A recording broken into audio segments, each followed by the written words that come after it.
let's go.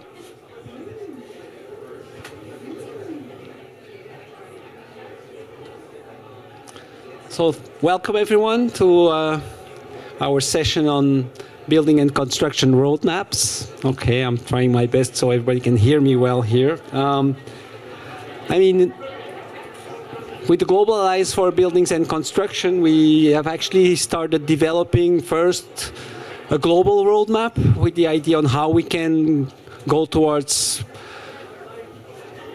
decarbonizing buildings, but also looking at the resilience. So not only talking about decarbonization roadmaps, but basically talking about buildings and construction roadmapping, having a holistic view on how you can address the climate change issues in the buildings and construction sector.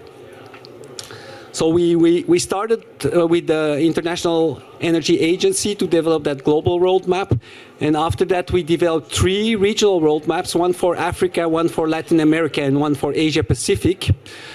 And those 3 roadmaps then were also used for us to work with the UNFCCC actually for the human settlements pathway. And we are co-leading the human settlements pathway under the Marrakech Partnership for Global Climate Action, which is actually the climate champions and also engaging the private sector in the transformation of or in acting on climate change overall. So today we're going to have 2 sessions in this event. A first discussion that will be more looking at, okay, we came with the roadmaps, but and then we said this is a model, and then we have a number of friends and organizations that we work with and are also part of the GlobalABC that said, okay, we're going to help you bring those roadmaps and translate them what they mean at the national level. But there was no real, like I say, tool or methodology yet developed, so everybody went and tried their own approaches.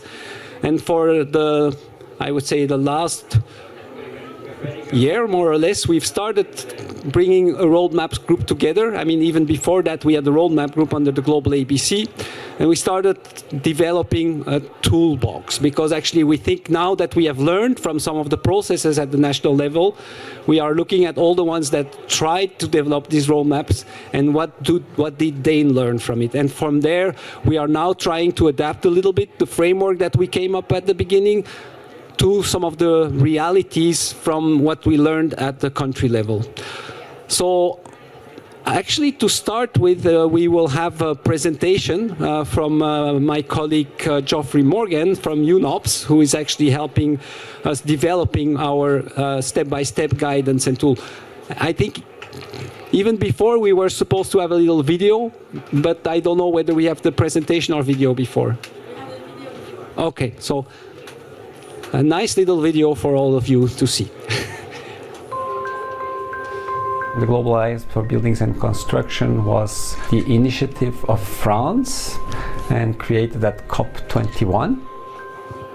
The idea was that actually the building sector has been overlooked in all the discussions in the climate and in the decarbonization agenda overall. When we talk about decarbonizing, it's not just thinking about the operational side of things. Once a building is constructed, how can we actually use less energy in the building?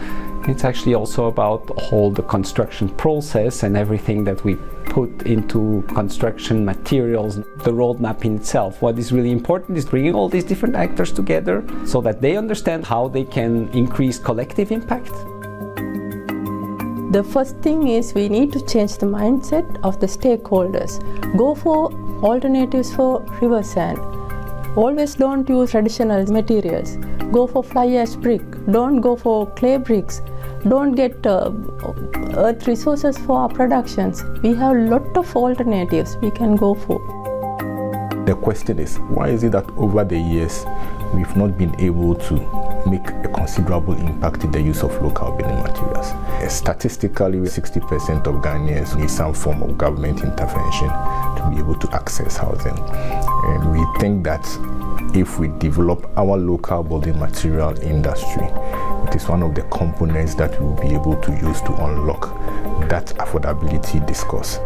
In India, what we see right now is that the material consumption is following very drastic patterns. We understand that the building and construction sector represents a huge percentage of that overall material use, and therefore it then becomes a huge leverage point as well and a point of intervention for moving towards the responsible consumption and production patterns we talk of. The sector represents a huge opportunity in terms of not only being able to mitigate climate impacts, but also represents a huge economic opportunity in moving to greener buildings and construction practices. It is different from country to country, and that's why the roadmaps are also such a good tool. Over the next 50 years, we'll see tremendous growth. We need good buildings, we need many buildings, and we need to make sure we build them in the right way. And the roadmap is basically what can show you the way, how you can get there. One of the reasons that UNOPS was brought into this process is due to the fact that we are an implementation agency. So while developing the tools and the guidance for the creation of the roadmaps, we're very much keeping in mind the fact that we do not want this report to be sitting on someone's desk. We need to make sure that it is implementable by key stakeholders. Halving construction emission today, it's possible, but it needs a radical collaboration, needs really a holistic approach from the beginning, and making sure that all the stakeholders from material provider, architect, engineer, developer, financial institution, user, they all need to come together to make sure that we achieve that. Il y a un besoin important pour les acteurs d'avoir une compréhension commune de ce que nous entendons par la décarbonisation du secteur du bâtiment, où on a besoin de tous les acteurs de façon inclusive.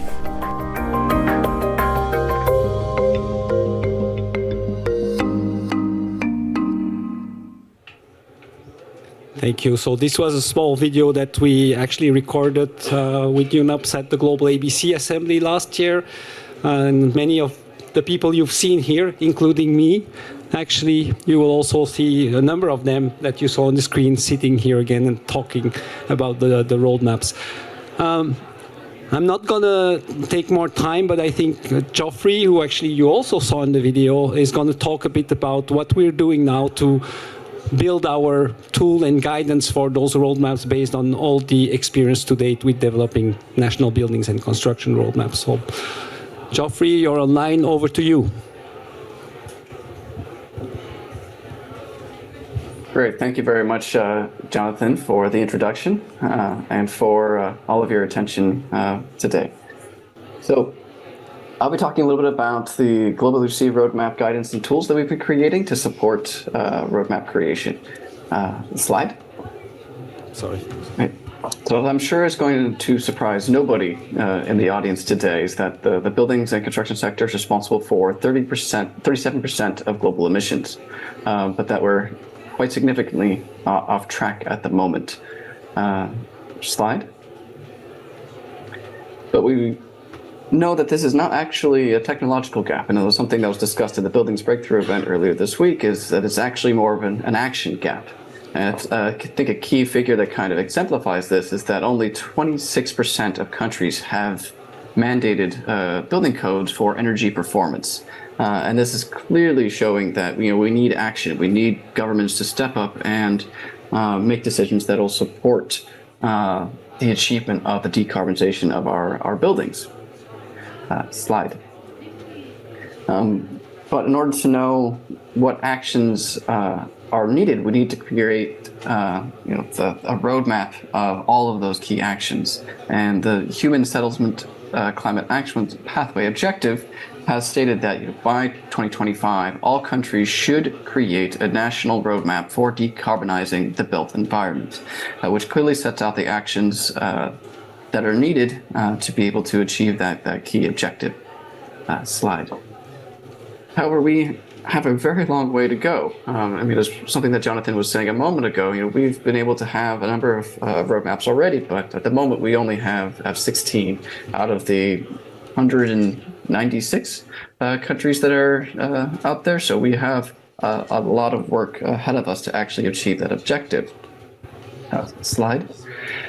So one of the things that the working group between UNOPS, UNEP, UN Habitat's part of the GlobalABC, and others identified that one of the things that was really missing to support governments to develop these actionable roadmaps was a robust and standardized methodology. These previous roadmaps had all been kind of developed based on the individuals' approaches from the individuals that are involved in their creation.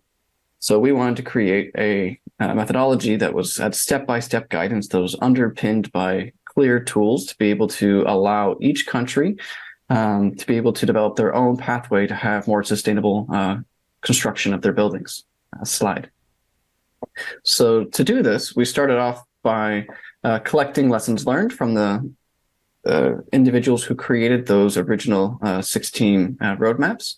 We also then interviewed people of the expert working group of the 60+ members as part of the GlobalABC Roadmap Hub.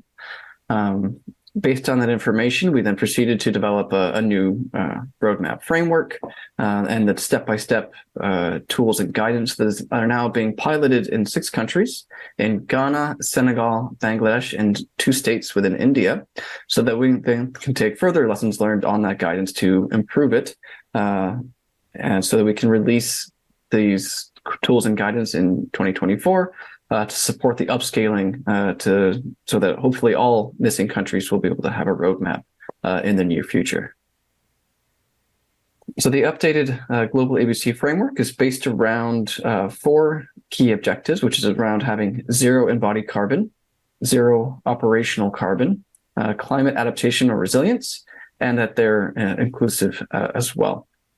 And these 4 objectives are cross-cutting across each of the 5 action areas, which is around the setting and following through of strategic priorities, the spatial and urban development, looking at existing buildings, looking at new buildings, and looking at the construction supply chain.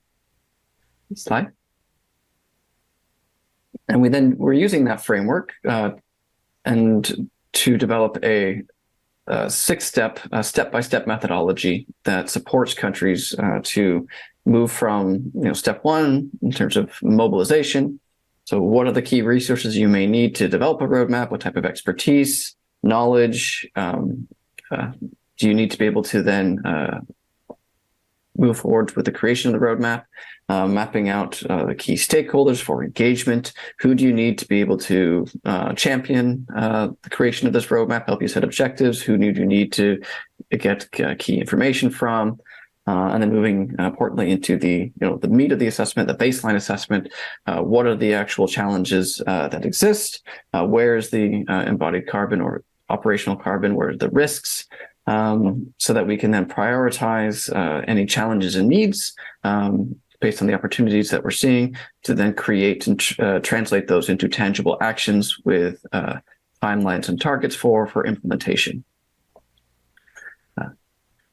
So the main piece of the assessment is very, very holistic. It's based around looking at the physical and the enabling environments. So the physical assessment is using much more of a quantitative approach, trying to calculate the amount of embodied carbon that exists within a country to be able to, and then look at growth patterns to project, if we're using it business as usual, what might the amount of carbon emissions associated with our construction patterns be moving to the future, and how far off may we be from our objectives, to then looking at the enabling environment to say, what are looking at the 7 enabling domains in the enabling environment that kind of support how buildings are and their construction are controlled by looking at the more qualitatively the institutional arrangements, the policies, laws, and regulation, the institutional processes, stakeholder engagement, the financial management and funding,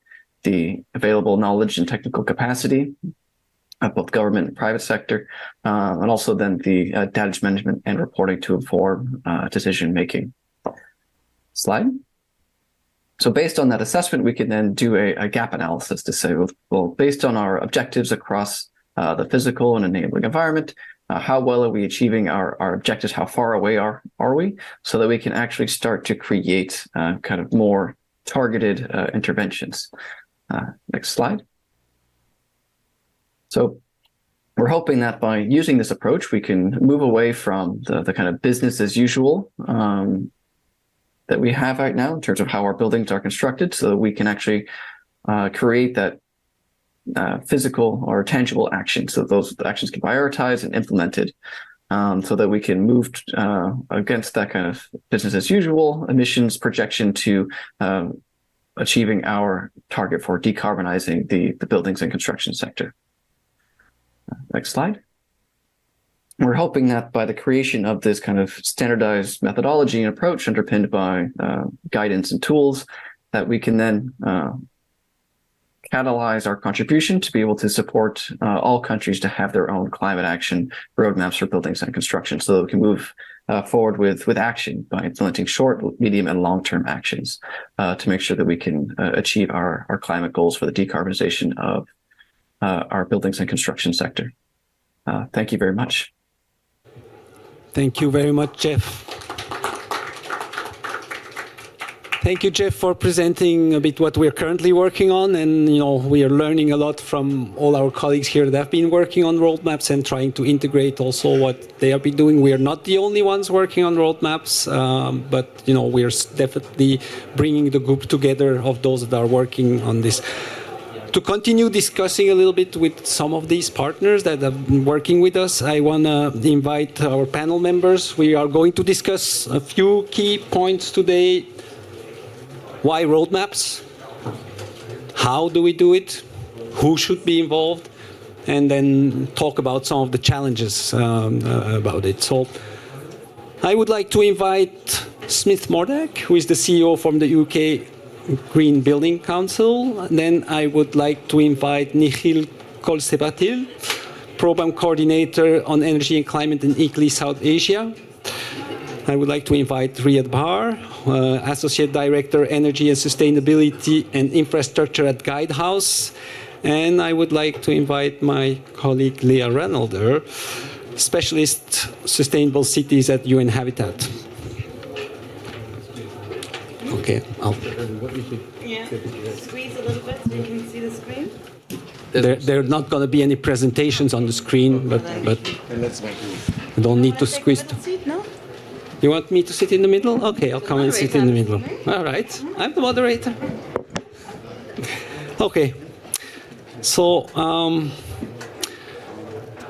going to start actually with a question for you, Leah. I mean, Leah, you and I, UN Habitat, UNEP, we've been working together on roadmaps also with our colleague Jeff from UNOPS in a few countries already, and we actually worked in Sri Lanka and Burkina Faso for the development of this buildings and construction roadmap, and we are now working together, building on that work that we did before in Ghana, Senegal, and Bangladesh. And I wanted to hear from you what you see as some of the key lessons learned from what we've been doing so far. Thanks so much, Jonathan. And by the way, amazing to see a full room when we talk about roadmaps, which is great because it's not often a natural topic that people are getting so excited about. So I'm really happy to see so many faces in the room. Maybe just, I feel like after this video and Jeff's presentation, there's not much to add because it was very comprehensive. But I'm here to maybe shed a little bit of light of what have we learned when you take these wonderful models and actually turn them into action on the ground. And I mean, Jonathan, you mentioned, we work together in Burkina Faso, Sri Lanka, and now coming up in Ghana, Senegal, and Bangladesh. And let me maybe share three key takeaways on what these learnings. The first one is the importance of participatory processes, really mapping out who are the different stakeholders engaged, bringing them together. It's often stakeholders that come from a very broad range of backgrounds. I mean, national governments, local governments, developers, architects, manufacturers, people in the construction industry. So it's a lot of different people.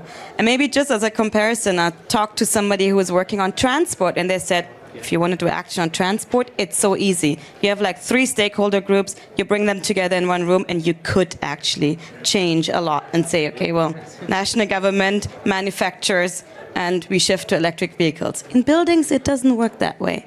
There is a lot more stakeholders in the room, and they, of course, all have different priorities and different perspectives. So bringing them all together, first of all, mapping out who they are and what they want is so important. And then as a second point, as a B to my participatory processes, is balancing these diverse interests and understanding maybe also that these people might have never talked to each other before coming into the room for creating a roadmap together. So you cannot assume that people have actually talked to each other. Then, as a second point, is this importance of the baseline assessment, so understanding where are you actually today, and what is the local context, what is the national context, what does the building sector look like today, but also tomorrow, what's the urbanization that can be expected, and what are the implications on the material use, on the construction demand, on the building demand, and how will overall the building stock evolve, because it might look very, very, very different from country to country. And then as a last point, maybe some of these challenges, and I think some of these might not surprise you, is the lack of data that's out there, the lack of technical capacity that exists, keeping all of the stakeholders involved and ensuring that this process is important to them and that they see what they can get out of this. But then also seeing that there's so many different levels and frameworks and policies that might be competing with one another. So I think you said it already before, the video said it, I think, several times before, the importance of collaboration and really bringing people together and working across these different levels of government, but also with these different stakeholders is critical. Thank you, Leah. I mean, definitely the stakeholders, I mean, that's the whole idea of when we started the Global Alliance for Buildings and Construction, talking about a very fragmented sector with a lot of different actors. How do you start bringing them all together so that we can speak to each other and find a way on how, to make this transformation happen, which is a serious transformation that we need, and it's a quite steep, I would say, way that we have to go up. But one of the things that we've been thinking when we talk about the Global Alliance, we would like, in a sense, to see national alliances also starting, so that at the national level, all these actors also talk together and come together behind the vision. So very important point, data. I mean, we know we're working in some countries where they don't even know, in any case, what their building stock is. I was working in Cambodia on a roadmap a few years ago, and they only knew the permits that they had been giving out over the last 10 years. That's what they knew about their building stock. And even then, they didn't even know if those buildings had been constructed. So it makes it very difficult when you want to get to some quantitative information, which is what we need at some point to convince decision makers and also to take action. I'm going to turn to Smith Mordak because Smith, you've been working actually on a UK net zero whole life carbon roadmap with the Green Building Council. I know that the World Green Building Council actually has been working on a European level roadmap and working in 10 countries on a similar roadmap, actually, that the one you're doing in the UK. And I would like you maybe to say a bit more about what actions you have identified. Of course, it's a different situation than what we were discussing here. Maybe there's more data, but maybe you can say that there are still challenges related to data. Can you tell us a bit, what have you identified as some of the key actions, and maybe also talk a bit about how, it helps shaping the UK climate strategies? Sure. Thank you very much for having me here at the Buildings Pavilion. I really want to echo everything that you've said there about collaboration and getting all of the voices and all of the stakeholders who are impacted by changes involved in the conversation. I think that's really critical. So we've got two roadmaps on the go, and maybe I'll get to talk about the other one in a minute. But to speak about the whole life carbon roadmap first, we're at a very interesting stage with that roadmap at the moment, because we initially prepared it for COP26 in 2001. So we worked with hundreds and hundreds of organizations from across the built environment to understand really sort of what is the baseline, where are we at the moment in the UK with the carbon footprint of the built environment. And that includes both the kind of operational emissions, but also the embodied carbon emissions as well. And we looked at that on a consumption basis, so considering imports as well as things that would be considered part of the UK's kind of carbon footprint, which is really important. Understanding that baseline, understanding what the vision is for 2050, a net zero built environment roadmap, and then charting a pathway between those two things. And that was a huge piece of work that involved many people, many conversations, and really kind of complex interactions between the different sectors, and not only within our sector, but also the energy sector, or how many new homes are we going to be building? How many homes do we need to build? How much can we assume that the grid is going to decarbonise, and so on. So it's lots of very complicated conversations. And I think that's the real power of roadmaps as is kind of coming out in this conversation. It's having that really kind of granular understanding of what needs to happen between now and that vision that we have. But the last couple of months, we've actually done a bit of a where are we now on against that roadmap. So having a look, we now have, since we did that roadmap for COP26, we have 4 more years of data, so we could see where we were. And so, yeah, unsurprisingly, you will not be surprised to hear we are not where we need to be. It was sort of our own stock take, if you like. So we should have been able to see a 19% decrease in emissions between 2021 and 2023.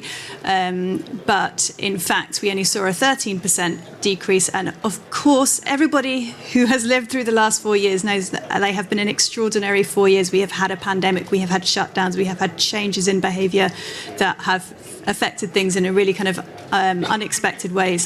So even the emissions reductions that we have seen aren't kind of systemic, sustained changes. They're things that have been extraordinary. So this is really sort of now we launched this on Buildings Day just a few days ago, and we're now working with the industry to figure out, okay, well, this is where we are, so now what do we need to do next? And maybe just to pick up on your point about the way in which this helps shape action, because we did this very rigorous piece of work that involved voices from across the built environment, now when we go to governments and we speak to either governments, national governments, subnational governments, cities, or others in industry, we're able to say, look, really, we need to do these things. We've made these recommendations, and it's really clear why these actions are so important, because we all have to do these different parts. Otherwise, the roadmap collectively doesn't decarbonise, and that's really what's central. Thank you. I mean, definitely, I think, yeah, it's not easy to make sure that all the people understand what we're talking about. And so we're talking earlier about baseline and a good understanding of where we are. I think that's critical, and some of our colleagues from the countries will certainly talk about it. But, if you go to a country and you work in a ministry, well, you're not aware of everything, and there are a lot of actions happening by different actors, and sometimes you don't know. And even sometimes they're not all in the same ministry. So even that is complicated. So it's really important to actually bring all these people together, and so try to align everyone and actually to build on each other's work, I think also. So that's a very important element. But then you mentioned the second roadmap, and I know that, the second roadmap is about resilience. So we've made the choice with these roadmaps to kind of call them climate action roadmaps, where we also integrate the resilience side. But yeah, I would be happy to hear about the process that you are now taking for this resilience roadmap, and maybe also if you can point a little bit, okay, how different it is, or how maybe you are trying to see whether you can link the two in some way also. Yeah. So happy Nature Day, everyone, because and it's really great to be able to have this conversation on Nature Day here. So thank you for that. But yeah, we're trying to take everything that we learned from creating the Whole Life Carbon Roadmap, and I think one of those things is those relationships, because actually once you've built those relationships around understanding the roadmap, through going through that process, that is one legacy of the roadmap process as well. So we're able to now build on that for the resilience roadmap. But of course, as speakers on the stage earlier were speaking about, the kinds of metrics and the kinds of ways in which we measure progress towards resilience is much more complicated. There are so many different integrating factors in terms of water, biodiversity loss, and so many different hazards, sort of overheating and flooding and wildfires and so on. And the interactions between all these things are very complicated. Also, we don't just have one scenario. It's not just we need to get to net zero by 2050. We might have 1.5 degrees of warming. We might have 2 degrees. We might have 3.5 degrees. We might have 7. We have to look at a resilience roadmap against a number of different potential climate scenarios and a number of different sort of socio-economic scenarios that relate to those different climate scenarios.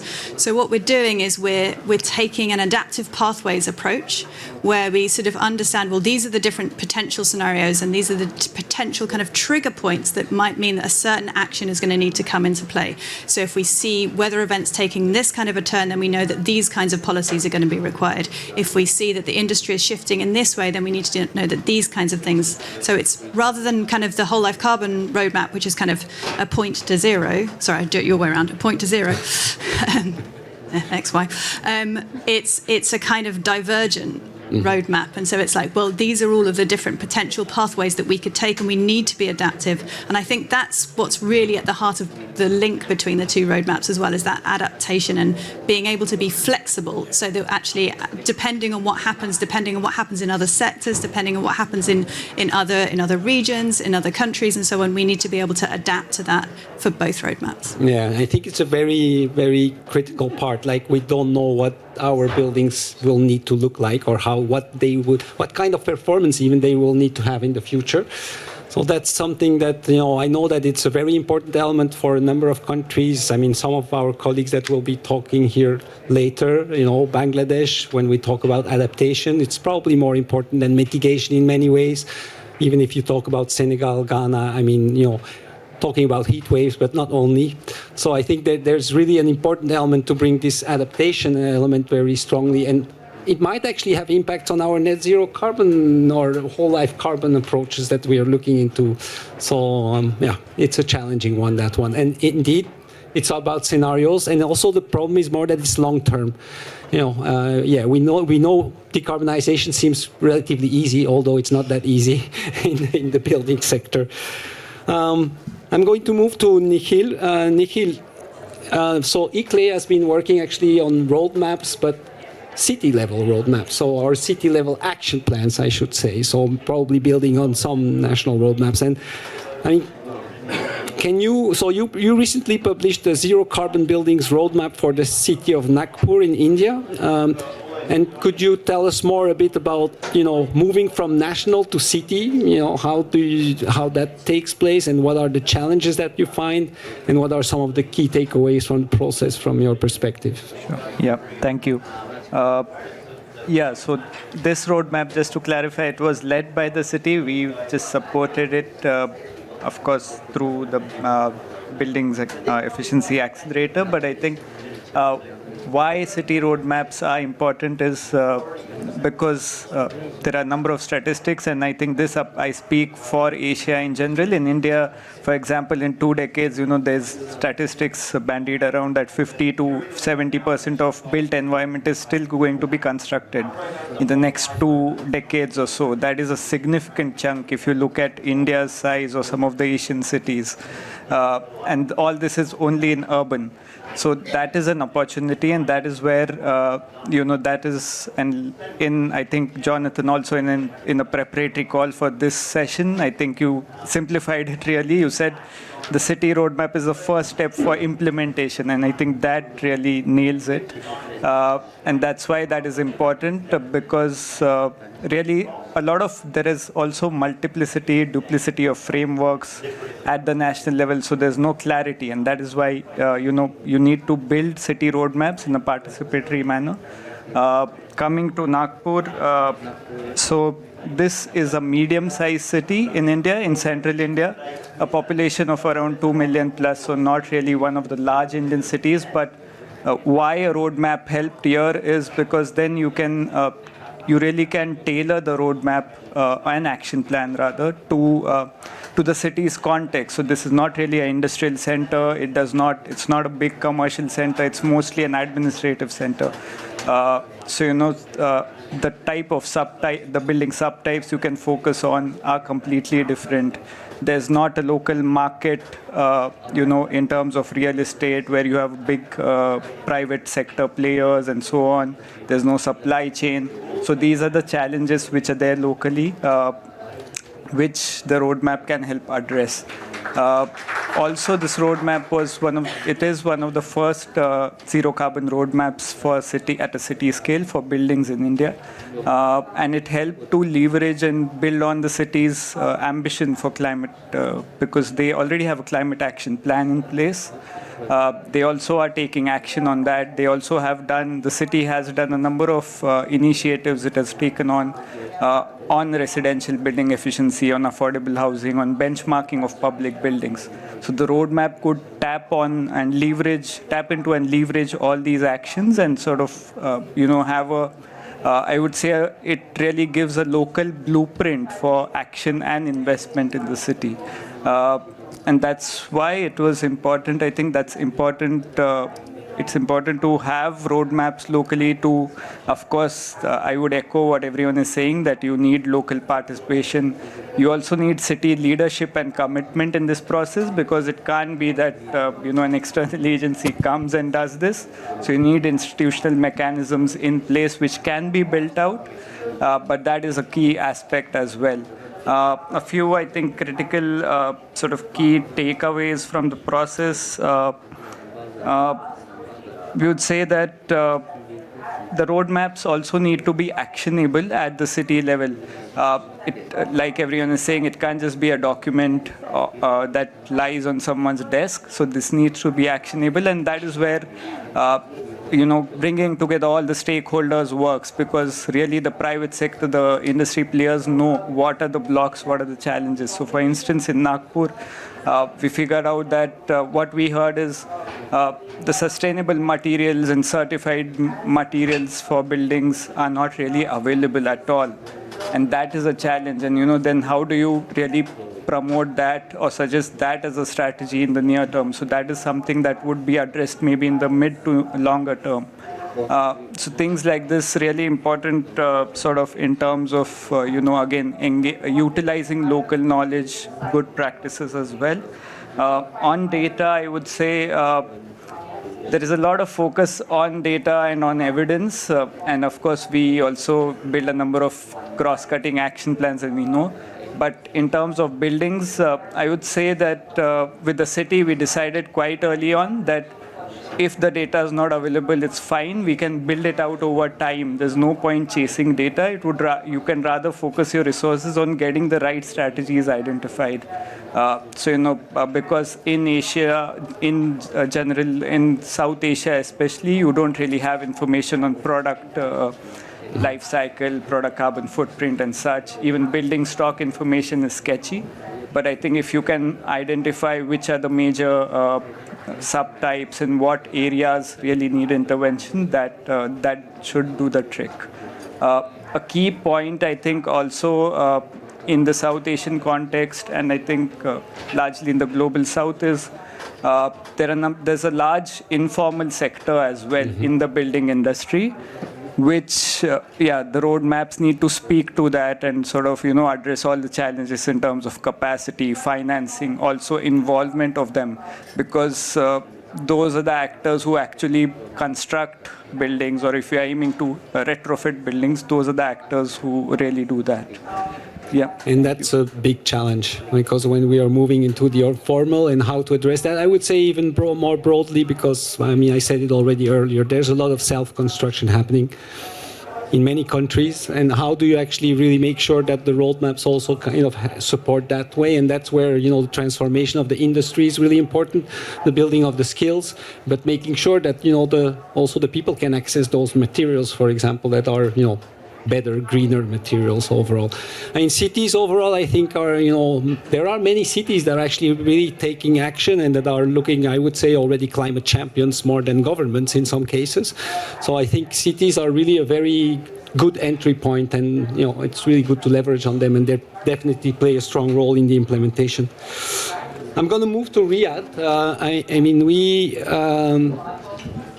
We have done a number of roadmaps, and then the regional roadmap, but then we also start looking at sub-regional roadmaps, because in many areas of the world you will have already some cooperation between countries. I mean, with the IEA, we did the roadmap for Southeast Asia. Southeast Asia, they have their ASEAN. ASEAN is a platform where all the ministers come together, they talk to each other, and there's a lot of, I would say, exchanges between the countries, for materials or other things. And that I think is, having some sub-regional roadmaps helps the cooperation between the countries. And Riyad, you've been working actually on a roadmap for this region here. I mean, I would say the Arab League countries, which is actually a pretty big group of countries. It's about 22 countries. It's pretty big. And I would like to, maybe to hear a little bit more from, what are the benefits, of developing building and construction roadmap in that context. I mentioned a few points from my side, but you can probably add to that. And and maybe, a point that is important for me is are countries really having this interest in buildings and construction? Do they see the importance of the buildings and construction roadmaps in the context of climate? And what are they looking for? Thank you, first of all, for inviting me. So, as you have stated, the Arab region is pretty heterogeneous. So we're talking about, like I said, 22 countries, and there are two super heterogeneous. So you have UAE, which is pretty advanced, but you have also countries like Djibouti or Somalia, which are really in the first steps, maybe not even considering, so to say, the topic of low carbon or energy efficient buildings. And that was somehow also our focus, to try to respond to the different development stages in that region, and not talking to one region as it's really a unique or not one region, so to say. What we have done, first of all, really a kind of mapping exercise where we split the whole region into 3 development stages: early phase, moderate, and front runners, and try to tailor, so to say, approach towards the development phases.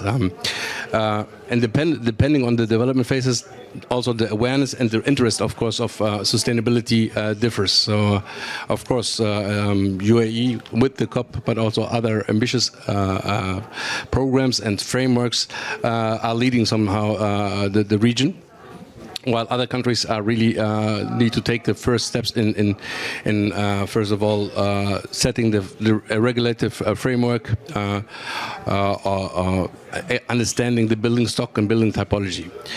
In that sense, our exercise was more a desk-based work, where we have then picked up 3 representative countries for each development phase.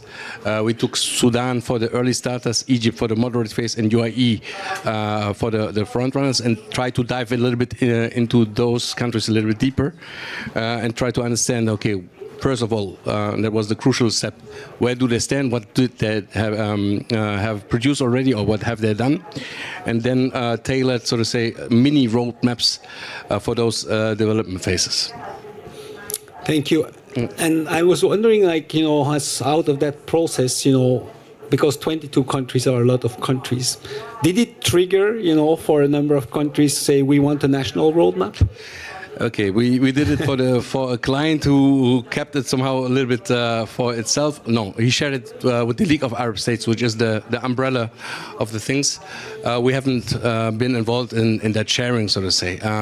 Though there's definitely one country which is also confidential, which is considering to really dive into a national roadmap, and we hope to be able also to support this national roadmap very soon. Okay, thank you very much. Welcome.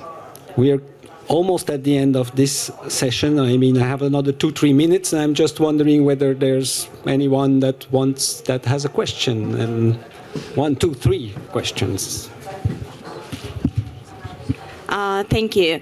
Actually, you were talking a lot about different point of views on the roadmaps, and I'm really keen to know from each of you one example of a roadmap you treat as a good one, like a roadmap of the country, a roadmap of a city, or some part of the city whatsoever. So one roadmap and maybe one tool, because to my mind, the good tool is the one which helps to collect data, the one which helps to finance, because any roadmap introduction needs finance, or the one which help to analyze, like, I don't know, calculate the footprint or whatsoever. So one roadmap and one tool from each of you would be like very, very great to explore and to get into the details. Thanks. Who wants to go for it? I can go. Smith, please. I mean, I'm going to say that our whole life carbon roadmap for the UK is a great roadmap. Do enjoy it. It's on the UK Green Building Council's website. And then in terms of a tool, thank you for the opportunity to talk about our Upgrading Britain's Homes tool, which is a calculator that looks at how much how many homes can be retrofitted, how many, what we get in terms of. It's really distracting when the other people are talking. Yeah, I know. Sorry. The health benefits, the social co-benefits of having that financing for home retrofit in the UK, because in the UK, 80% of the buildings that we're going to have in 2050 have already been built. So in order to decarbonise the building industry, we have to look at existing buildings. And so we're working at the moment with a number of partners to develop this calculator, and we're looking at the different policies that are coming out in advance of our general election that's expected next year to understand, well, what would each of these different kind of financing pledges realise in terms of those retrofit carbon emissions benefits, but also wider social and health benefits. Maybe I also can come in. A tool that we have developed in another project framework is called Build Me tool, which is transparently calculating, so to say, the energy performance and the economic performance. So actually, and working with or talking to project developers and architects, the fact that first of all the tool is super user friendly and really gives you results within 2 minutes, and also highlights, so to say, the business case of the building is the convincing part actually. So if they see really, hey, okay, it might run up with some slightly higher capex, but long-term wise, you definitely earn money. And the capex is also overestimated. So people think energy efficient measures might run up in 30 or 50% additional costs, which is not the fact. So it's sometimes even less than 5%. That is a convincing argument for project developers to consider to go for a low carbon solution. So also a freely available tool is focusing on Egypt, Jordan, and Lebanon, though. But you can test the tool also with other climate conditions, so to say. Welcome. Yeah, I would say you can look at the roadmap which Nagpur city has developed, but also under the BEA, the number of roadmaps which have been developed by WRI as well, which really are useful. And it's not because we help that, but really these help you understand how to practice. What is really how you can make all this practical, actionable, because they help you break down really what actions can be done across the life cycle, and also how to break it down into smaller steps, targets, goals, and so on. Also, all these roadmaps contain technical measures, policy, but along with that, all the enabling elements as well, finance, capacity building. So there is a lot of knowledge that can be gained there. Also, a number of tools are available under the BEA platform as well. Thanks.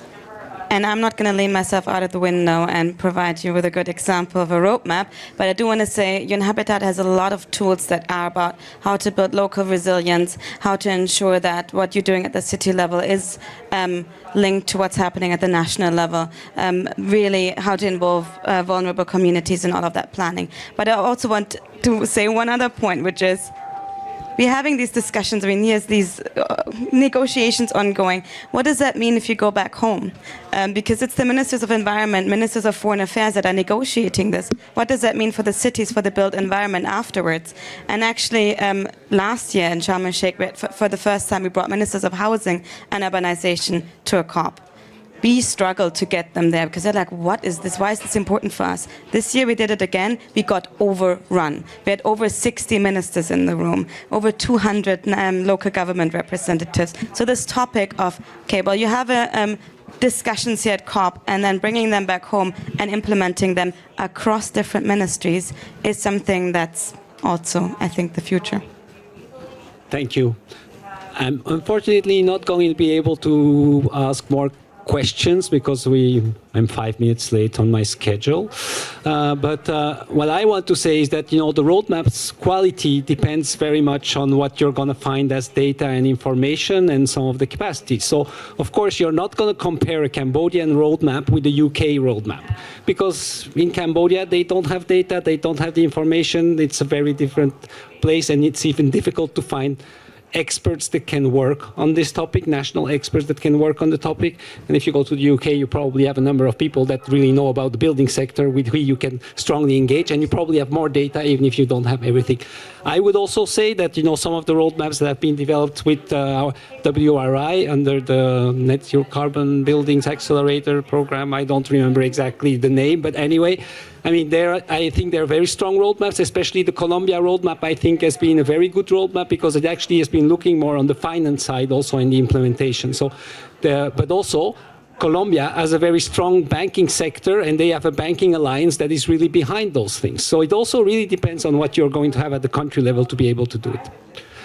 And tools, I do hope that the tool that we're working on now will be an excellent tool also to help supporting developing roadmaps, of course.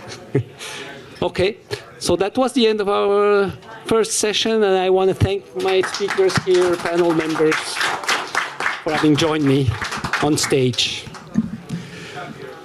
So next we are moving more into actually country experiences. And I'm going to invite Meltem. So Meltem Bayraktar did it well, good. So he's a program manager on urban energy and climate in WRI Turkey. And Meltem is going to present about the Turkey roadmap that I think has been recently finalized. Yes, it's completed last week and approved recently, and it will be launched in the next days, actually in the summer. So it will be publicly available very soon. So we are very, very excited about it. Well, we're curious to see. Yeah, thank you. I'm very happy to be here today. Good afternoon, everyone. I'm going to briefly talk about the Türkiye building sector decarbonization roadmap that we have developed recently. So the Türkiye building sector decarbonization roadmap was prepared within Zero Carbon Building Accelerator initiative. It is an initiative, international initiative coordinated by World Resources Institute, and the initiative is supported by Global Environment Facility, GEF, and UNEP. And the initiative was established in 2021. And since then, and the initiative provides technical assistance as well as resources to national governments and local governments in creating national level and local level roadmaps and action plans addressing the building sector decarbonization efforts. So within ZCBA, Türkiye and Colombia, as Jonathan mentioned, successfully completed their roadmap documents. Additionally, 8 cities prepared city-level action plans from Türkiye, Colombia, from Costa Rica, Kenya, and India, Nagpur, the action plan that Nikhil just explained to us. You see in the graphic, in the map, the partners of the Zero Carbon Building Accelerator and the geographical regions they cover. So among our partners, we have WRI Mexico and WRI Turkey offices. And we have Green Building Council Colombia, Green Building Council Kenya and Costa Rica. World Green Building Council also supporting our technical activities. And ICLEA South Asia chapter and South Asia and Southeast Asia chapter also among the Zero Carbon Building Accelerators partners. I think there's a lot of noise coming from the next room, but okay, I'll do my best. So the Türkiye built the roadmap, building sector decarbonization. It's a very long name. The decarbonization roadmap is a very comprehensive document. So it tells the reader where the country is at the moment regarding the national policies concerning the built environment, the building stock, the capacities of the stakeholders, and it tells you where you need to be in 30 years if you want to realize your climate targets for the building sector. So we developed the Türkiye roadmap following the 9 key steps that's shown right now on the screen. We started out, of course, with the stakeholder mapping. So we wanted to understand, first of all, who are the members of the building sector ecosystems members, what they do and where they are and what are their awareness levels regarding the building decarbonization, and then we prepared an engagement plan just to make sure that everybody will be involved throughout the project's activities. And then we did a lot of data collection. That was like the most difficult part of the project. So we tried to collect the data that is available, and we conducted a current state analysis, and then we successfully created a baseline, luckily, and also a growth projection for the building sector in Turkey. And the next step was to work to identify the barriers that all the stakeholders are facing while trying to create and implement highly energy efficient, renewable integrated, sustainable green buildings. And we also addressed the gaps. And then we created portfolios of mitigation measures to see like the reduction potential in the building sector. So we set up different scenarios. For instance, if the new buildings from now on are built as the Class B or Class A building according to the National Building Energy Performance Certification System, what happens? Like how much emissions can be avoided? So we did like this type of scenarios to understand like what is achievable, and that he helped us to define the scope of the work and to define the transformative actions that needed to be taken to achieve actually the reductions in the building sector. So we then drafted the roadmap. The roadmap has been reviewed by the stakeholders. We collected their opinions and insights. Then the document was, of course, updated accordingly and finalized. So we are happy to announce that the document is completed right now, but it will be published very soon with a launch event in December. So it will be publicly available.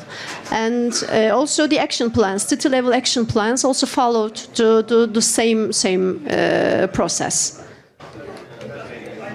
The stakeholder engagement was one of the key work of our the efforts.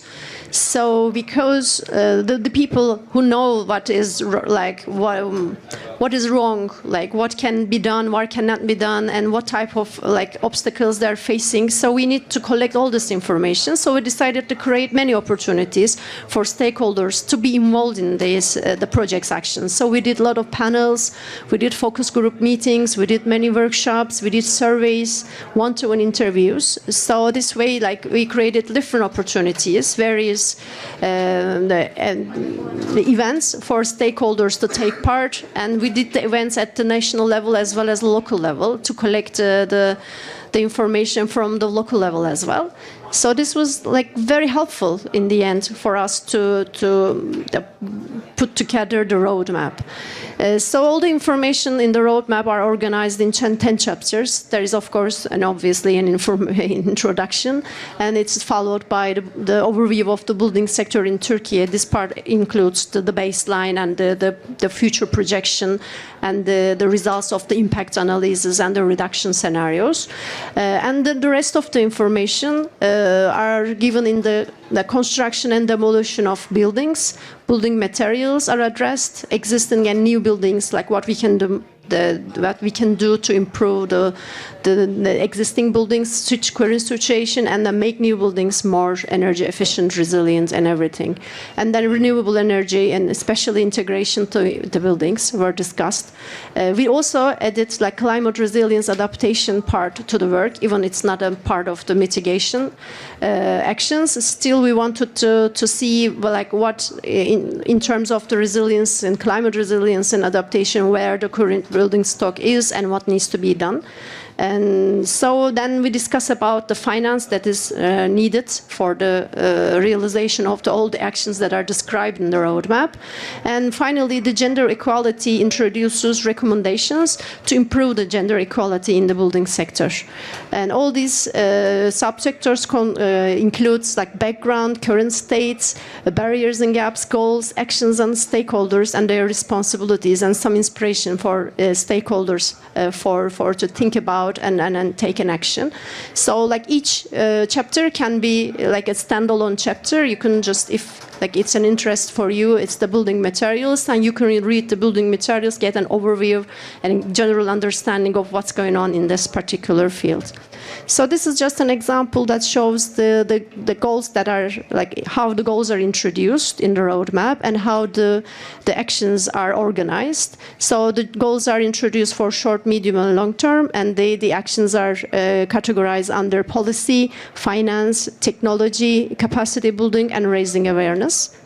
So the key takeaways, so what we achieved, like what we are proud about, is that we were able to introduce a whole life cycle national policy. So in Turkey, the policies concerning the building sector, they only focus on the operational performance of the buildings. There is even a near the zero and aberrant energy building regulation, which is like quite advanced for many countries, but the regulations did not have this whole life cycle building approach, so we were able to introduce this through this national roadmap. And it is like the first building sector specific roadmap and action plans, and it addresses the adaptation and climate resilience as well. And then it contributes to the alignment of local action plans with the national goals through also like their true pilot projects. Also, we were able to like start implementing what we've described already in the action plan. So the key actions, just like what it means, what it tells about is like prefabricated modular construction are discussed, clean vehicles, equipment using construction, embodied energy, carbon regulations are introduced, environmental product declaration national system is advised to be developed, so, and enhancement of existing energy performance certification system to report on embodied energy and carbon is advised. Building material database development is advised as an action. The climate resilience regulations should be developed, that is also highlighted in the roadmap. The building passport should be introduced. The renovation campaign like across the country should be planned and introduced, and building electrification roadmap has to be prepared. All these like addressed in the roadmap as the recommendations. So that will be all. And lastly, this is like the pilot project that just started, kicked off. It is going to be a green public library building that our pilot city, Konya Metropolitan Municipality is just building. So it will be the first public building certified with the National Green Building and Certification System that was launched last year by the government. So it will constitute a model for new public buildings. And so a higher efficiency, the building will have higher energy efficiency rate, renewable integration, materials and construction will be also addressed during the construction phase, and it will be an awareness raising tool for public and the professionals. So thank you very much. Thank you very much, Milton. And the digital copies of the roadmap and the local action plans will be very soon available right now, but you can find information about the project on the website. But we will put them as soon as the launch event is over during December. Thank you.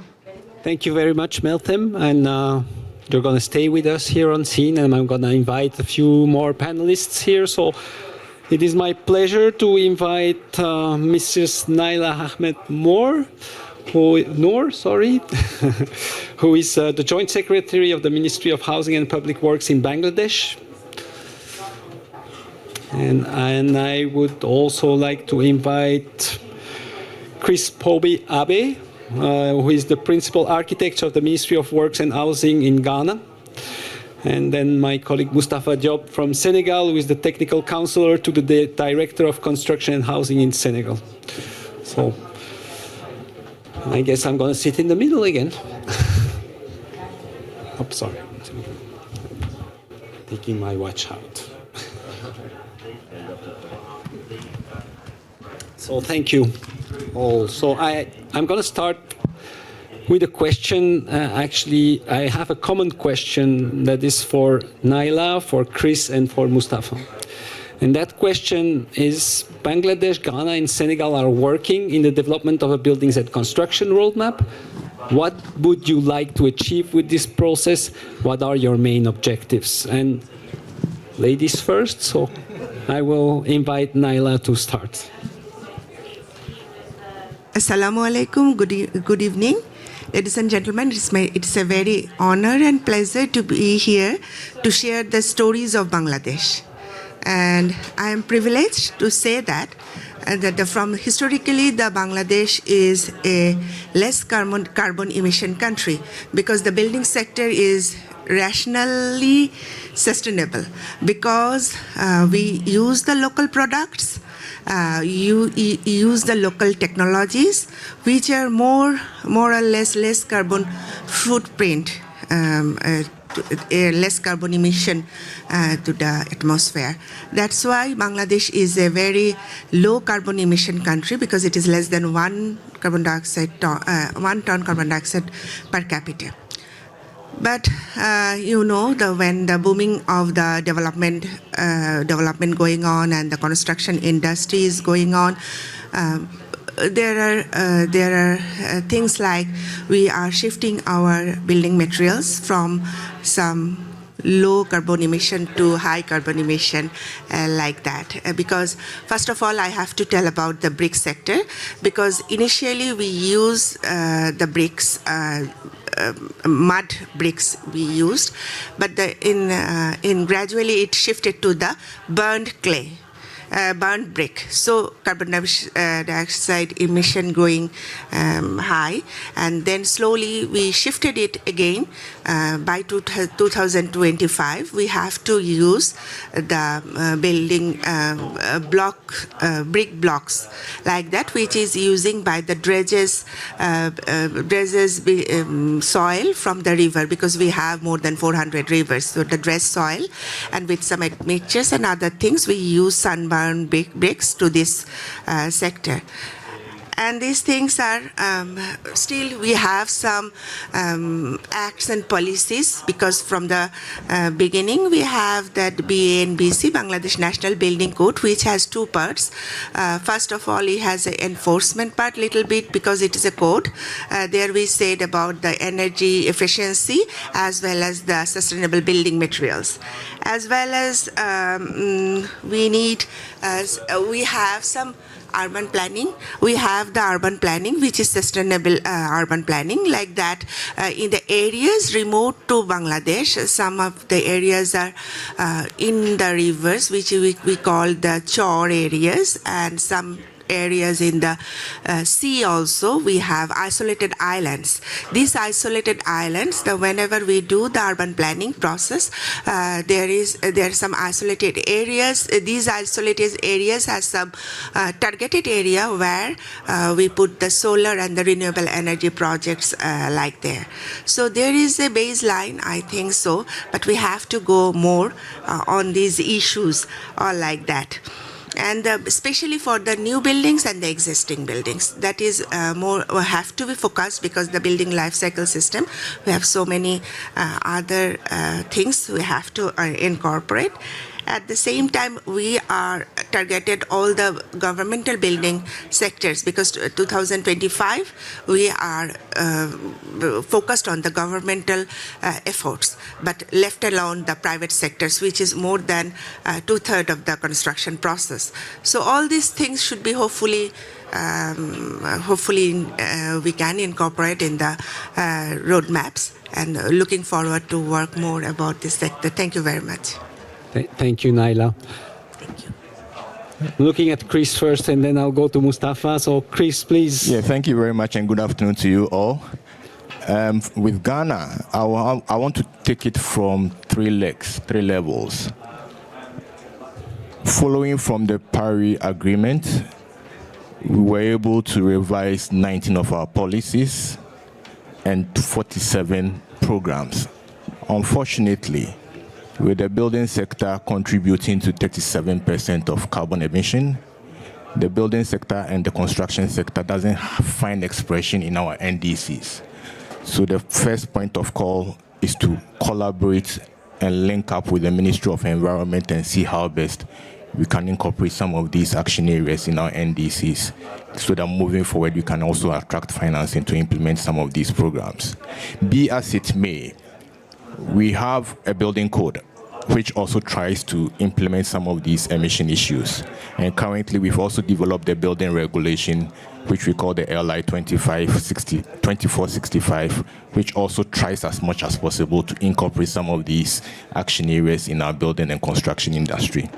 So moving forward, what we want to do is to leverage on this roadmap and see how best we can consolidate and harmonize some of these action areas, make it more robust, make it more implementable, so that moving forward we'll be able to bring all actors on board and be able to implement some of these roadmaps in our building and construction industry. How do we do this? We want to, as much as possible, have this feature in our sector medium-term plans. We don't want a situation where we develop these roadmaps and they will be sitting on shelves. Once we are able to put it within our sector medium-term framework, we will be able to allocate budgetary allocations onto this roadmap and moving forward, make it more implementable. Thirdly, we also need to bring actors on board. Most of the time this morning I spoke about it, we handle some of these things at the national level.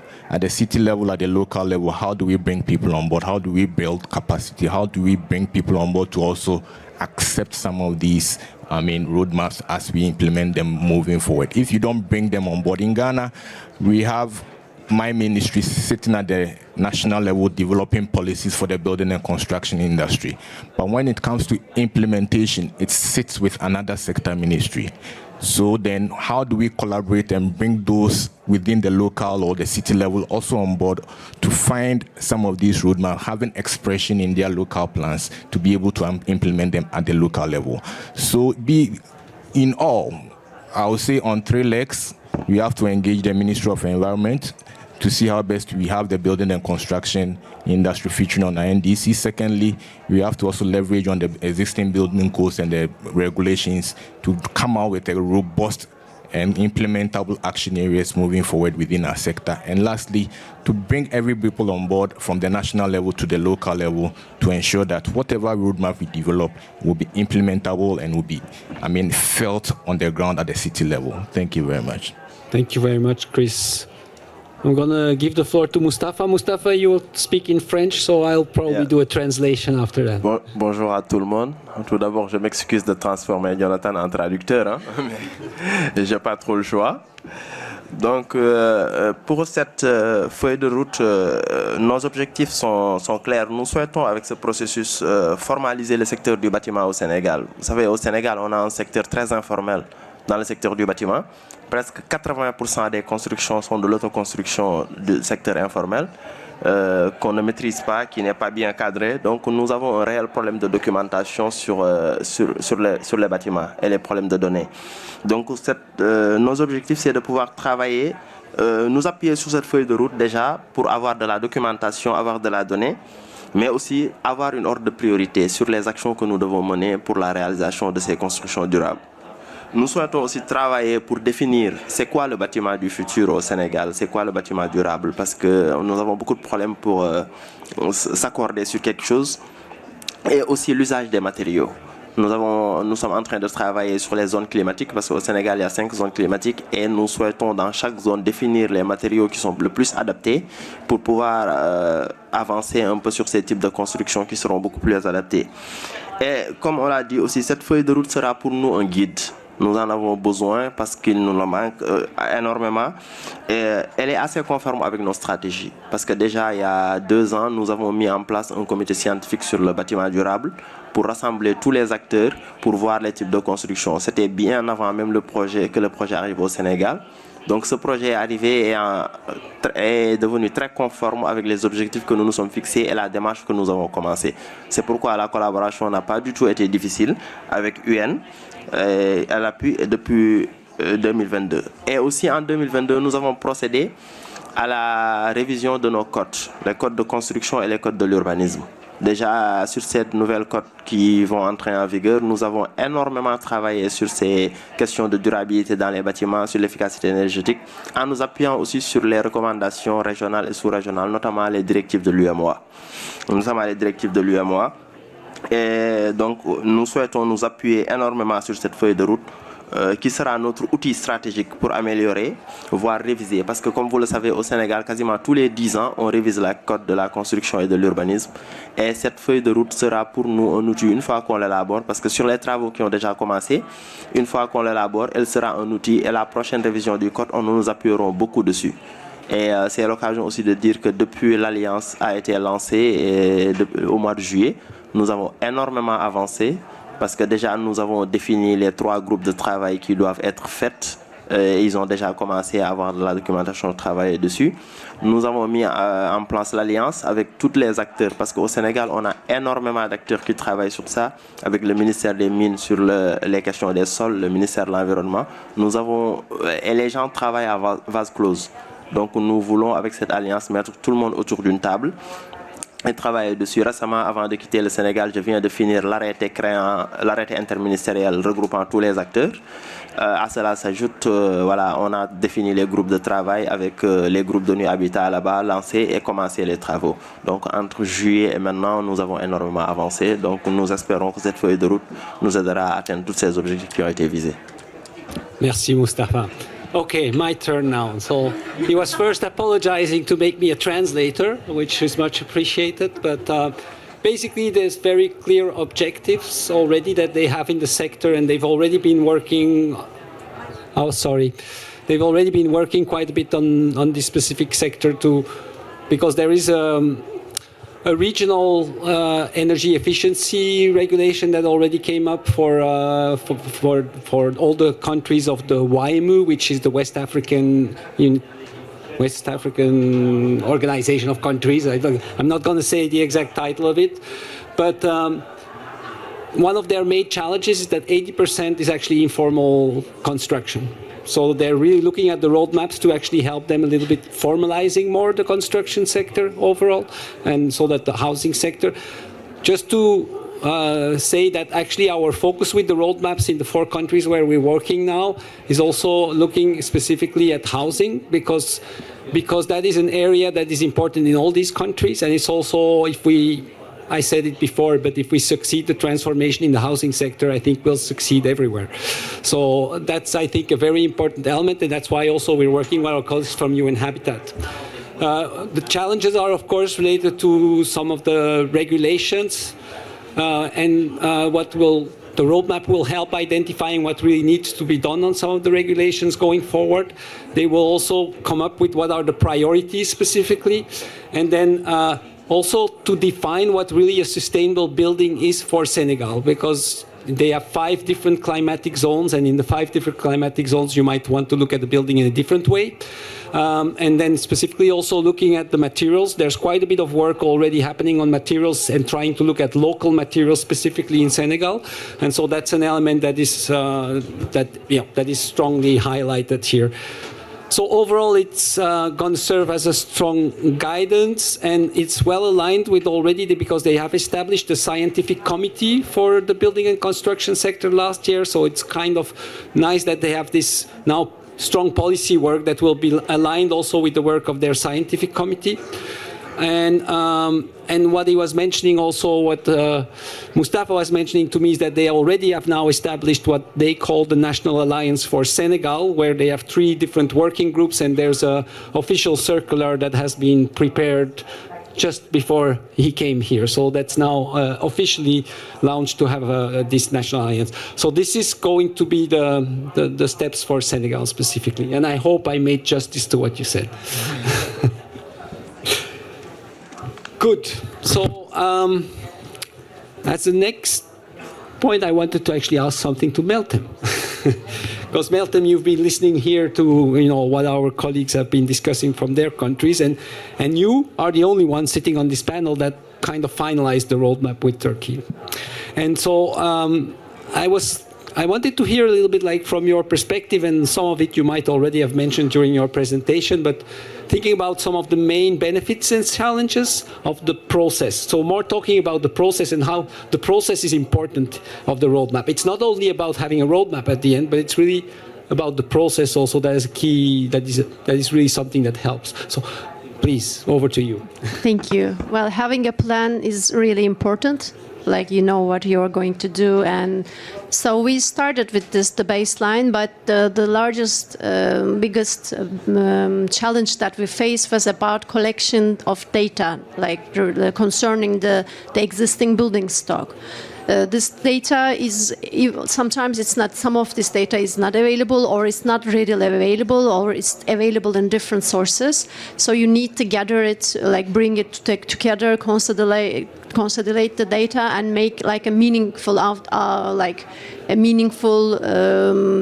result from it. So this was the challenging. Like you will need the data, like the number of buildings, for instance, and where they are located, the total floor area, the rate of demolishment, the rate of recovery, the geographical distribution of the buildings. Without having all this information, you cannot really tell like how much your building stock consumes energy, where it is consumed, and like how much the emissions that the building sector causes from different building typologies. We needed this to establish a baseline, so we can actually develop the scenarios, like mitigation scenarios based on the baseline, and test a few scenarios and set the goals, realistic goals in the end. So this was very challenging, but what we did was like we diversified our resources. So we did not rely on only the national statistics or the official information that are provided through the ministries. So we got them as much as we could, but then we connected with the stakeholders. Like stakeholders been very helpful with the data collection actually, because like some of them are like the unions representing the architects and engineers, some of them are unions representing the material producers. So they can also collect data. They have their own, their own databases. So like engaging them with the project and convincing them to be part of, like feel like the partner of this project really helped us. So like they opened up to us their databases. So in the end, we were able to collect like data that makes sense when it comes together, and we were able to construct a model that can be like from now on can be used to understand like the future, like the implementation of the actions, and it will have its impact. It will have on the future. Thank you very much. I mean, data is really, we know it from many places, a challenge and an issue, and definitely that's why also you need to bring all the stakeholders on board, because a lot of the private partners, definitely developers and all that, also work on their own to actually collect some data, and that's also a very important way. It's not only at the government level that you will find the data that you need. In the end, I know Nikhil earlier from ICLE mentioned that, okay, it's important to start identifying your priorities even if you don't have the data. That's true, but in the end, I think in all the roadmaps, data is an action that needs to be there. The collection of data, the databases, because in the end, when you're going to go to the financiers, then you actually really need to have the data, because they are only actually basing their decisions on strong data. So data is really something really important to work on, and establishing a platform where you can actually collect well your data will be really important going forward. And that's where I saw, for example, the building passport put forward in Turkey. That's, for example, a very good tool, to help really collecting the data on different buildings. Very good. So I have another question for my three friends that are starting with their roadmaps. And Chris mentioned a little bit earlier that, a roadmap is good, but a roadmap doesn't replace your national planning documents, your sectoral planning documents.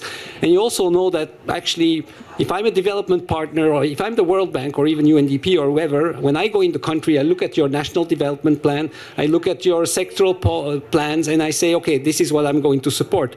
If what you do with the roadmap is not integrated there, then on the one end, your domestic resources will not go that direction, but a lot of the international aid will not go in that direction also. The roadmap on itself is not something that you can sell to someone for saying like, okay, help me implementing. It actually also needs to be integrated into the national policies and national plans, the sectoral plans and all that. So the question here was like, okay, how do you plan to take your roadmap, or what are the steps that you are thinking of taking your roadmap to actually do that integration? And I'm going to change the order this time, and I will start with Senegal. Donc, l'intégration dans les politiques nationales de ce qui va sortir de la roadmap, comment vous pensez le faire? Bon, pour l'intégration, comment nous pensons le faire? Comme j'avais dit, nous déjà, on avait commencé une belle dynamique en voulant créer un comité scientifique sur le green building. Donc, la feuille de route est arrivée à un point nommé, on travaille dessus. Et maintenant, ce qu'on souhaite faire, c'est qu'une fois, parce que ce projet va durer 1 an ou 2 ans, qu'on puisse pérenniser les actions, qu'on puisse le transformer. Notre souhait, ce qu'on s'est dit en ce moment, c'est de transformer ce comité qui regroupe l'ensemble des acteurs en un secrétariat permanent. Un secrétariat permanent avec un arrêté interministériel qui va regrouper tous les ministères concernés, mais sous la présidence du ministère en charge de la construction, et qui va se retrouver tous les 6 mois pour discuter sur ces questions. Bien évidemment, les résultats sortis de cette feuille de route qui seront appliqués, qu'on puisse tous les 6 mois se rencontrer et prendre des décisions. C'est ce que j'ai dit précédemment, raison pour laquelle nous avons même travaillé aujourd'hui sur un arrêté ministériel dont moi j'ai déjà fini la rédaction et tout, qui est soumis à l'autorité pour validation. Donc c'est de cette manière-là qu'on compte vraiment travailler pour vraiment pérenniser toutes les actions, parce que nous souhaitons que cette feuille de route soit vraiment, comme je l'ai dit, l'outil principal qui nous permettra de définir nos politiques en matière de durabilité. Okay, thank you very much. So, some parts that I probably didn't translate enough earlier, because you already mentioned some of those points, but so the committee that is being established now, the idea is that it's an interministerial committee, so that makes sure that all the other ministries that also have a role to play in the sector are actually involved. And the objective is to keep that committee alive and to ensure that the committee meets every 6 months and can work on this integration of what comes out of the roadmap, and also monitor, in a sense, the implementation of the priority actions that have been put forward. Naila, turning to you. Ladies first. No problem. Thank you again. The main part of the integration process of this roadmap is because we are in the upper hand, because the Ministry of Housing and Public Works is the more sole agency to do the most of the legislative part of the building sector of the country, and to some extent implementation only the government sector.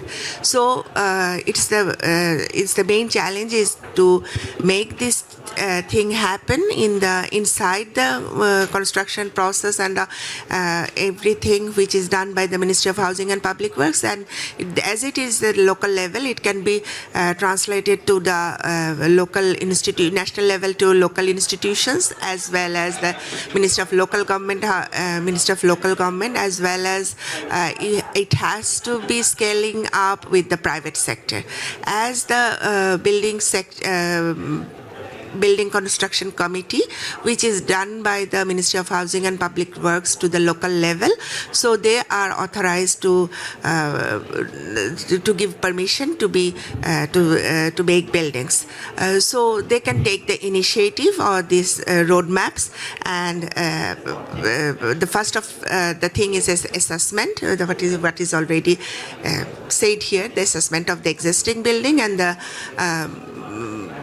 enforcement to the new buildings. So I will more focus on the implementation part of this roadmap and connect it to the other national 5-year plan or other ministries' plan of action. So this is the part I have to say. Thank you, Naila. I mean, definitely bringing to the local and local governments engagement is because we mentioned it earlier, there are a key implementer in a sense for the roadmap. But Chris, over to you. Yeah, I think you hit the nail right on the head. And as a country, in Ghana, we have what we call the National Medium-Term Policy Framework. And currently it's spanning between 2022 to 2025. And our sector also have to develop a sector medium-term framework that fits into the national medium-term framework, which also aligns with international frameworks such as the Agenda 63 of Africa, AU, and then the SDG goals, especially goal 11 and 13. So what we intend doing is to try and find the roadmap having expression in our sector medium-term framework. The completion of the roadmap will coincide with the preparation of our next sector medium-term framework. So the agenda or the plan is to incorporate some of these action areas within our sector medium-term framework so that we can have budgetary support, as you mentioned, and the international community too can also come on board to support in the implementation. Otherwise, you develop the framework, you develop the roadmap. If it doesn't have expression in your sector medium-term frameworks, you don't have anything to implement. Secondly, Leah spoke about collaboration. It's something that is very critical. Like I did mention earlier on, as a ministry, we develop policies for the building and construction sector. But when it comes to implementation, it sits with another sector ministry. That is where the collaboration has to be there. At the city level, how do we collaborate to also make sure that this roadmap that we develop will also find expression in their sector medium term at the city level? So that when it comes to implementation, although we have the national level sector medium term, at the local level too, they are also having, these roadmaps finding expression in their action areas. Lastly, we need to also find a way of also building what we call institutional linkages. At our ministry currently, we've set up a desk where we want to coordinate some of these activities. If we don't coordinate some of these activities, you have people or the institutions working in silos, and it will not help. So we want to build that desk that will coordinate all these activities to align all our objectives so that moving forward, when it comes to implementation, we'll be speaking one language. Thank you very much. Thank you very much, Chris. Timing is always an important element, I think. So, it's very nice that it comes timely as you have your exercise for your sector coming up just after the roadmap is ready. And I think that's a really important element. We have many projects where we come with roadmaps and all that, but they're absolutely not aligned with the process at the national level. And then sometimes it starts to be outdated when it comes to the moment to do the integration. So I'm very pleased to hear that. You mentioned also medium-term expenditure frameworks. These are very important elements because that's where you really need to get your actions in, because that's the only way that the government is going to put their resources also to support the implementation of those actions. So linking with those financial, I would say, mechanisms that the government has for their own budget is a very important element to see the implementation of the roadmaps happen. And then, collaboration. We're talking here all about collaboration, but I think it's even more important in this sector where it can be really more complicated than in a number of other sectors. And there's so much so much links also to some other sectors when you're talking about the buildings and construction sector. You talk about the industry with the materials. You talk about some of the workers. So it's a really, really important element to have that coordination between the different ministries. I can take another few small minutes and Meltem, I was wondering, if there was something that you wanted to share about, some of the lessons, because you just did your roadmap, and here I have my friends that are starting this process. What can you tell them? What do you want to tell them? To say what do you want to tell them to actually be successful? Well, I can firstly engage the stakeholders at the early stages of the the roadmap development process. Like, don't see the stakeholders as the groups that you introduce what you did. Instead, it should be like they have to be involved in the creation of the process and right from the beginning, not like once you're advanced with your studies and have something to explain to them. No, it should be like right from the beginning they should be involved. Another lessons learned is about the setting the targets.